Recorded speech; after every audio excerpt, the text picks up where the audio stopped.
Welcome back to the TowerCast podcast, the towering podcast with the towering filmmaker of El Paso and the world. We are at the Las Cruces International Film Festival, and I've been having a blast just talking to a lot of amazing people. We have two very special guests, which I'm excited to introduce. But before I introduce our awesome guests, I have to introduce my fellow co-host, Mr. Michael Lalao. Glad to be here with more amazing, talented people that we're about to get to right now. Yes. Absolutely. And Mr. John Eric Castro. Giving you the actor's perspective and acting questions. I'm your humble film servant, Carlos de la Torre, and we got to thank our producer, editor, Austin Young, making sure we're sounding good and looking good back there. So we screened a film for the opening night film, and it was really the talk of the town. Yes. And it was leading up to the festival, and everybody's very excited about this film and just everything about it, and the creatives behind it are just amazing. Everything from cast to crew, and today we have the directors, the co-directors of Land of Dreams, and the film stars people like Matt Dillon and Anna Gunn, and just the amazing plethora of cast and the crew, of course. And we want to hear these amazing stories about how this film came to be. So we have Shoja Azari and Shirin Neshat joining us today on the podcast. Thank you so much for having us. Thank you for having us. So the biggest thing we like to kick off with this podcast is for storytellers all around, and right. we want to know, how did your journey in storytelling begin? Can you tell us a little bit about what made you want to become a storyteller? Well, for most of our friends who don't know my history, I'm a photographer and a video artist. So my history is more like a visual artist, not a filmmaker. Mm-hmm. This is the third film, though. So this film, like the other films, started more like as concepts or more like conceptual sort of strategy. And I've been obsessed with dreams, and I've made videos that were about my own dreams. And I made a video installation in New Mexico in 2019, also called Land of Dreams, also with Sheila Vand as the main character. And she was, the story was told very differently, but and it was for galleries and museums. I see. So originally I thought it would be amazing for the first time to do Land of Dream project that involved photography, video installation, and a full feature film. Sure. So when it came to the movie, I came to Shoja and Jean-Claude Carrier, who's one of the most renowned scriptwriters in history of cinema, unfortunately passed away as we were in editing. And Jean-Claude, we basically, I told him, this is the idea I have, a woman, Iranian immigrant in America, in New Mexico, working with the Census Bureau and in charge of collecting people's dreams. And I explained about the video. He saw the video and he liked it. So he went on to write the first draft, and then from there on, Shoja got involved, and the three of us began our collaboration. Wow. Yeah. And you both have collaborated previously in various projects as well, right? So that's I think that's something that we should key in on is your collaborative relationship. Can you tell us a little bit about how that began and just the experience of working together? Oh, we have been working together for 25 years. Wow. So long time. And it started with me serenading her. You're a musician as well? Is that? No, she was making this video, and she found me, and then I found our crew to do it. Turbulent. It was called Turbulent. It was a video installation. Oh, okay. And the story was a female and male kind of male sings to a full audience of all male audience, and a female sings to an auditorium with no audience. Oh, wow. So he sings beautifully and she screams. And I wasn't supposed, I was just supposed to help her to put the video together. Oh, okay. But then we failed to cast. And these guys turned around, and you'll meet our cinematographer, and said, you should do it. So then I was forced to do it. Okay. And then we went on to make Serenation, much more. Beautiful. But we became a team. Right. With Hassan Ibrahimian, who you meet, Shoja and I. We started to make a number of videos in Morocco, in Turkey, and different places in the world. Make believe that it's Iran, but all for galleries and museums, I believe. And Is there any inspirations that you started up with when you're small? These visual art naturally is just this all-encompassing, a very broad spectrum, but also just in cinema, is there something that you said, I want to take this leap? Is there a film, a filmmaker, is somebody or something that inspired you all to For become? me, I was very frustrated by the medium of still photography as it became an object, a commodity, and it hung in people's houses. Where with video, it's not something you can put in your pocket. It's an experience. Also with video, you could, or with moving picture, you have music, you have choreography, you have performance, you have production design, All of the arts coming sound together. design, and therefore you could have much more collaborators. I started to work with a composer, singer, production designer, costume designer, so we became a team. And also we got out of the studio where we live in New York. And it became very addictive to this idea that, we as a tribe went place to place, make these very elaborate, highly stylized videos that made believe that it was Iran, but in other countries, because most of us cannot go back to Iran. And the transition from the visual medium, especially how you say that you collaborated with all these different departments and different people, was it a smooth transition into narrative feature film, or did you experience any challenges when it came to going from maybe short form media to a longer tour? It's a very good question. At the beginning, the videos like he mentioned, it was for me, it was a very different idea. It was more like pictures that moved, and there was no idea of real storytelling, but you had beginning, middle, and the end. After the 10th or 15th video, I just felt like I needed to move on to the next thing. So I got by chance invited by Sundance Film Institute to go at the Writers Lab. So I picked a novel called Woman Without Men. It was a magic realist novel. And I went with that book and their help and script advisors, and eventually Shoja got involved. And we ended up, it took 6 years, but we ended up making our first feature film, mine, in that way. And Shoja was instrumental from beginning to the end. And the film did well. We won in Venice Film Festival, Best Director. And it opened the door, but also the film was still highly conceptual. It was very surrealistic, yet it was very politically charged. So it was kind of like my video work, except it was full feature length film. Wow, that's amazing, and I love that you mentioned the word tribe when it comes to speaking of a film crew, because that ultimately is what we become, right? And we hopefully get to work with the same collaborators that we've established a shorthand with or a relationship with, because now you're able to talk each other's language in terms of cinema and storytelling. So I think that's a beautiful way to conceptualize that. Now, and I think that the novel that you spoke of, just the magical realism, then the fantastical elements of that is very much your style. Is that something that you've always been drawn to? Because I'm never interested in realism. Even with Land of Dreams, if you see, there's nothing believable about that film.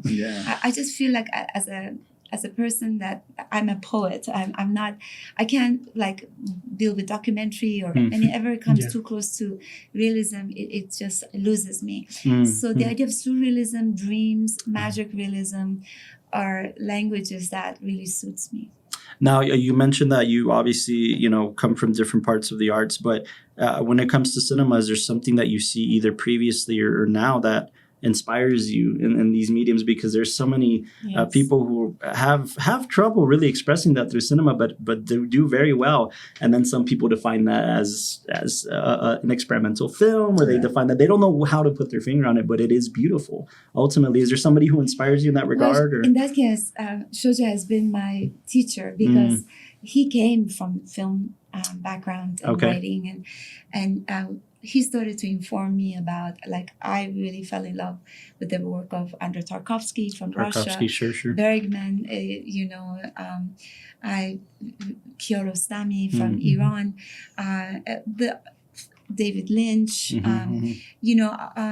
filmmakers who were much more enigmatic, poetic, but very humane in terms of their storytelling. Absolutely.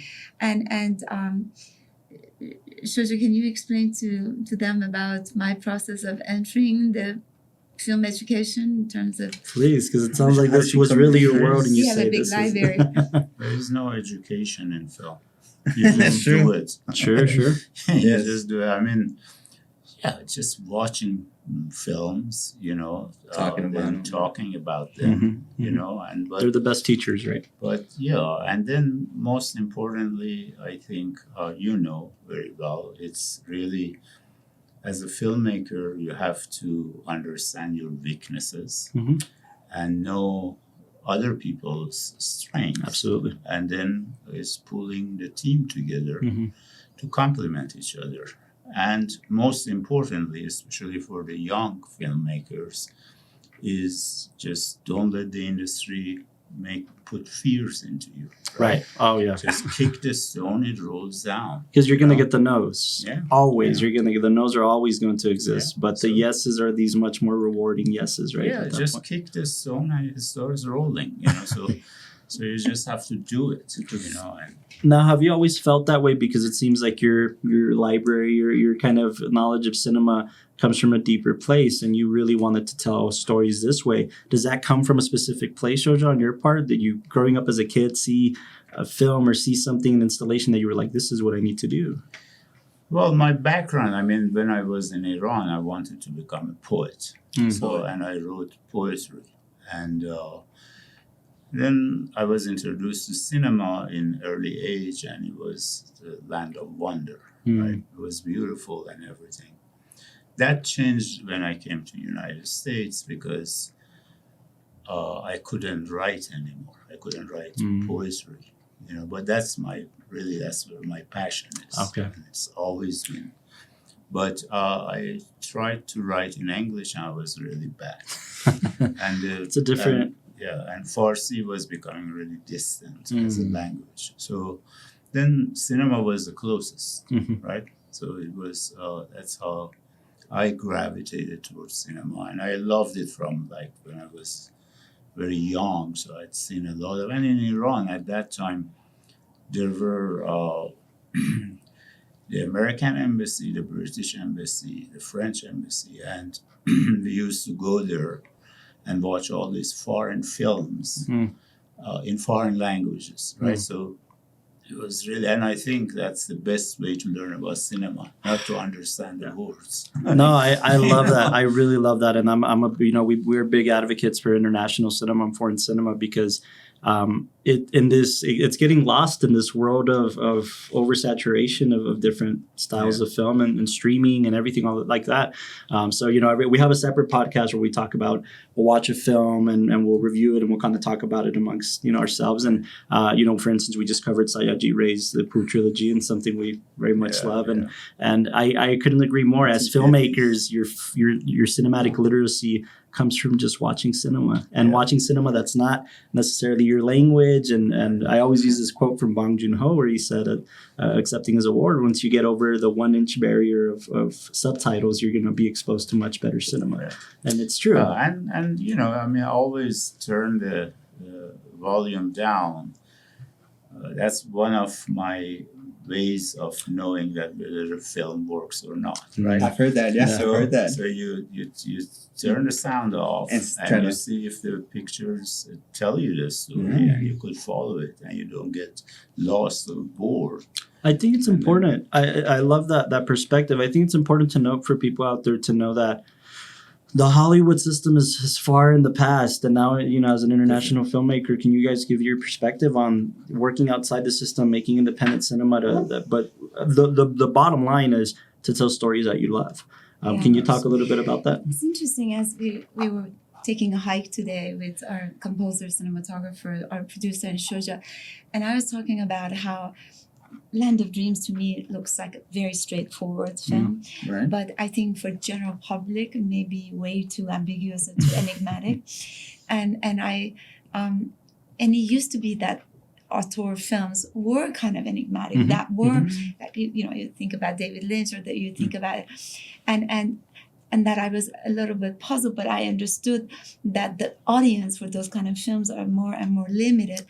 But I said that I would never have changed anything in this film just to make it more, easier Palatable. to digest. No. And that I would Compromising like to your- continue to God knows every director likes their film to be most seen and accepted and loved. Absolutely. But at the same time, I think that tradition of making films that are layered and and our cinematic experiments are becoming less and less because the audience are less Less imaginative. immersed in that I could be wrong. disagree with He's that. disagreed, but I was just saying that because there was this conversation that maybe you should make work that's a little bit more commercial, a little bit less artistic. And the interesting part is that we're like taught in film school that film and cinema is one of the only art forms that was developed to make money. It always had this commercial value to it, to sell tickets, to get people to watch it, that could generate more money. And we live in that interesting age where, especially when you want to make a film, you're left with the choice of, are you trying to go the commercial route and commercial success and make these big blockbusters, or are you going to stay true to your vision? And I think us as filmmakers appreciate the directors that are able to go and capture a vision and say that this is what I want to do. Not to experience, compromise. And I think a lot of your video background is probably what helped out with that, because you're giving somebody an experience and you're telling them to digest it, come up with their own thoughts, and then go back out into the world. Because in my field, in arts world, it's all about making work that leaves a lot for the audience to use their imagination. It's highly Absolutely. conceptual. I mean, at least the videos that I've made, and so my challenge has been to cross over. I feel like I've come a long ways to make stories that are pretty straightforward, but I was getting advice that maybe you should be still a little bit more far away from the art world. For getting the money. I mean, that's a very different story. I think that actually the audiences are really smart. Yeah. They react to really good stories, and they want to be engaged with the films. But who is making the audience? The industry is making the audience. And both perspectives are true, by the way, in their own respective way. They very much are what exists in today's society. And I think that it's if you could make films outside of the industry and create an audience, there is always an audience for the film, right? Yeah, that's true. But the problem is that they hang you with the money string and relationships. You make zero and profit. You power. invest everything you have. It doesn't get widely distributed, or in the cinemas for very long, and yet you put 6 years of your life. But I don't regret at all. Like the 3 films that I've made, I think 2 out of 3 did pretty well, and I feel it's okay. But at the same time, it's true that what is the point of making films if it doesn't reach a good number of audience, or the audience can't really comprehend? Yeah. No, I mean, you're right. The desire from a storyteller is to have as many people as possible listen to their story. Now, I think my perspective, our perspective in cinema has always been, the point of any film is to make you feel something. Whatever that is up to you. Absolutely. But ultimately, as long as it makes you Something feel something, so whether that's to 10 people or to 10,000 people, right? Ultimately, if you made somebody feel something, it's fantastic. But you're right. The hindrance of the money aspect is going to exist, but that shouldn't affect your filmmaking, ultimately. I mean, I remember reading Tarkovsky's memoir, and after he made The Mirror, right? It was just the critics destroyed it. Yeah. It was like really like no distribution, like completely. I mean, the poor guy was like smashed. Yeah. And depressed. He was sitting at home, and he started receiving letters. And there were a couple of letters that people were genuinely, someone wrote to him that how it affected my life, how it was like so deeply, like, and he said, and he mentions it, that, if I affected one person in that deep way, that means a lot. That's a lot. That matters more than whatever the critics are saying. And usually those filmmakers are heroes, right, in that regard. they're usually just ahead of their time because the film ends up standing the test But of also time. we forget how hard it was when they were alive. It's true. I mean, It's true. his country, it was a very oppressive situation. He ended up living in exile. Right. Yeah. You know, it was a lot of censorship. And Oh, so he dealt with a lot of those It's things. true. We look at him as a master, successful filmmaker, but he went through a lot to make the films that he did. Yeah, it's true. That's true, and that's something that I talk a lot about because my hero is Martin Scorsese, and his cinema is, everybody looks at him as this grand master, and sure, absolutely he is, but he came with his scars. I mean, to make any picture that he's made, he has stories behind stories on the limitations, and people, the studio wanted to limit him in certain things, or he was going through certain personal things that in his life in those moments, or certain cultural things, aspects that limited as well. So I couldn't agree more. I think it seems easy once we read the books later and we see the films, not realizing just how hard it was for these filmmakers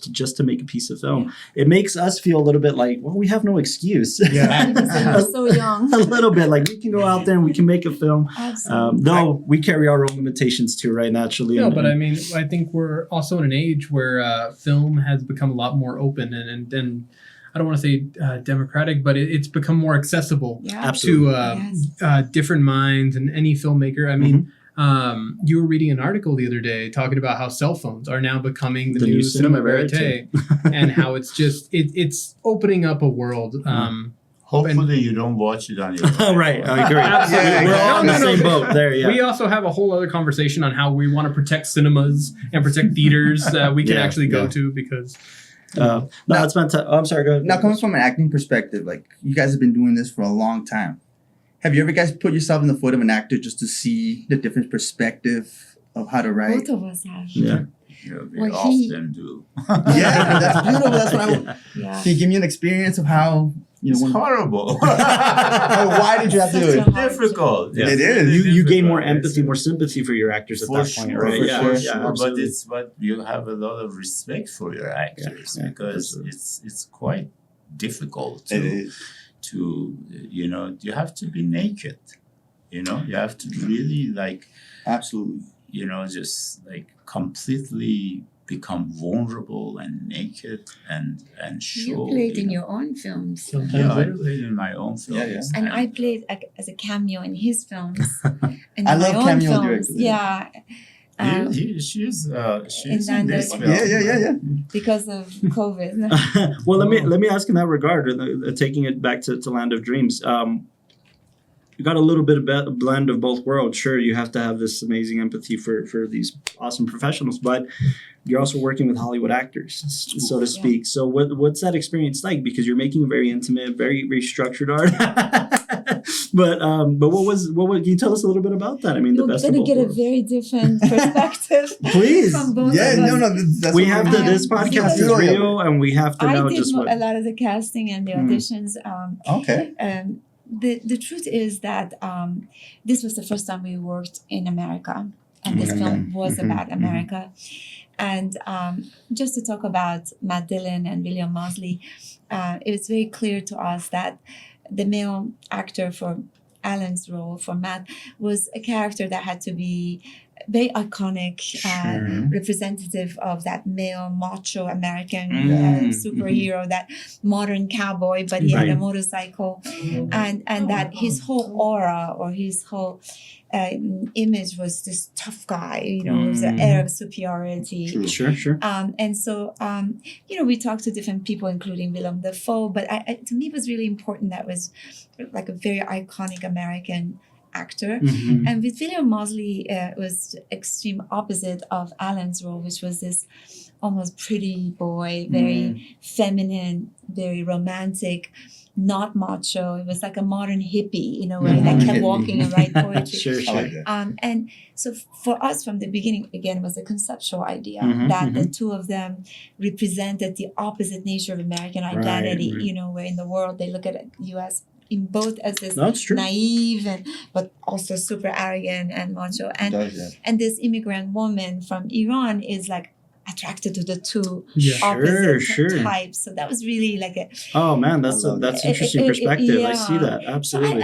I talked to, for example, plenty of other actors for the role of Mark, but I really felt that William and and Matt had exactly that What you were opposite needing. Mhm. physically and also in their persona and their delivery.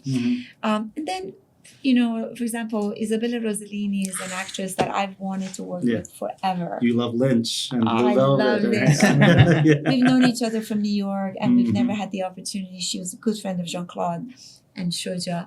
You see. And Anna Gunn, I have to say, I always admired her in Anna Breaking Gunn. Bad. Mhm. Yes. And Christopher McDonald. Christopher Oh, McDonald. What a sweetheart. You have, if you make He a was film, almost you have coming to work. here. Yeah, with Oh, Chris yeah, McDonald. yes, we were- He's, Yeah. he's The so most good, humble. and he's like a sweetheart. Ah, well, it's Yeah, great to hear. all the It's time. He doesn't really have bad like, days. yeah. Not with And him, not Gaius one Charles. second. Gaius. I Gaius, we really- talked to Gaius Yeah. yesterday. He was fantastic. Oh, yeah, he's Absolutely. awesome. Yeah. So then came this situation, this idea that the actors could play double roles, and Ah, they that's could, right. and a lot of actors really enjoyed the film. Yeah, I'm like, Uh-huh. So I couldn't believe that. And last thing I want to say about this topic Mhm. is that although these were very big artists, Mhm.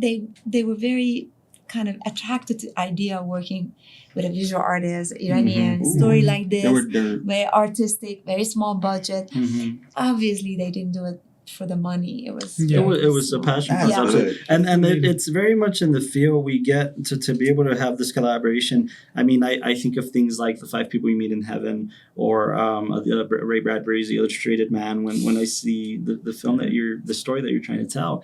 And it's not, I tell these guys all the time, like, we don't have these artists anymore. Like, we really need to preserve and encourage people to make this type of art and not be afraid to, because of the studio system or money or the news that you mentioned earlier, That's what it to just make the art and let the story Yeah. speak for itself. And Make you do the that art. very And well. talking about actors, a lot of actors would only work in Hollywood films, would only work with Mhm. superstars, would Mhm. only work with a lot of money.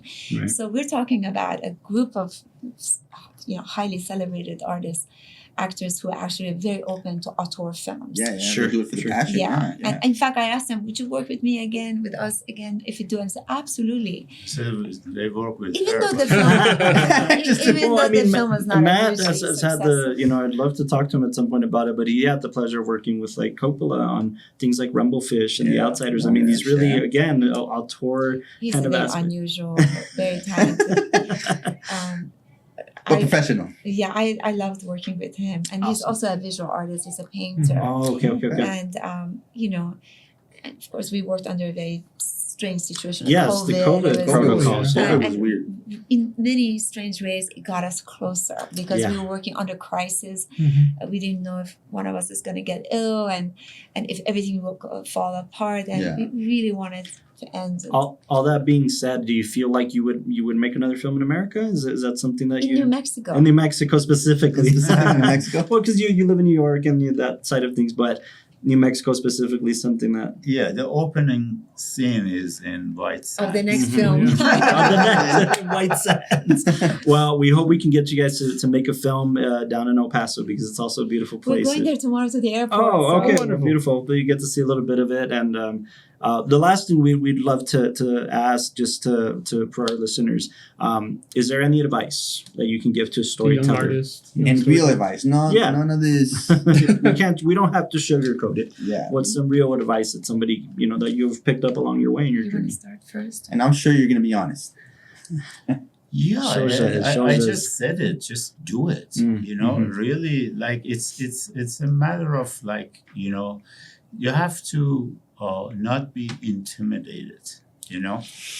That's the main thing. Yeah. And even if you have your iPhone and Mhm, you have ideas, just make it happen. Mhm. It doesn't matter. It really doesn't matter. And one of the things that one should always know that every work that you do is a failure, Mhm. right? Mhm. There's never, so Perfect. it's Yeah, I get it. Yeah. failure is the cornerstone of human life, Mhm. and there's no failing, it's just moving along your journey, Mhm. and every step you take, you learn more. Absolutely.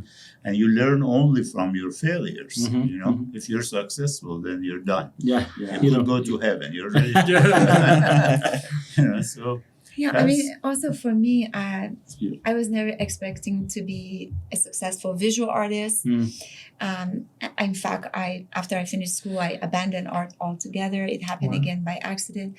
So I feel that my story could be an example for a lot of young artists, that as long as you have the passion and you surround yourself with a community that supports you and that you can be each other's Yeah. encouragement and source of support, spiritually, mentally, politically, financially if you can, socially. This is all you need, because if you make films for climbing ladders or for career, it's 99% chance that you will fail, because again, it's such a, whether it's in the visual arts or in the film, because it's such a competitive scene. So and for me, I've been very lucky because I never planned anything. Everything happened organically. One led to the other. And I think that's what we need to be truthful to ourselves. As long as we have something meaningful to share with the world, and feel that the story we want to tell, there's an urgency, Absolutely.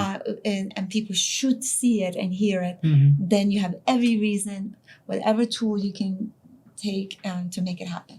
Awesome. Well, that's beautiful, beautiful, beautiful advice.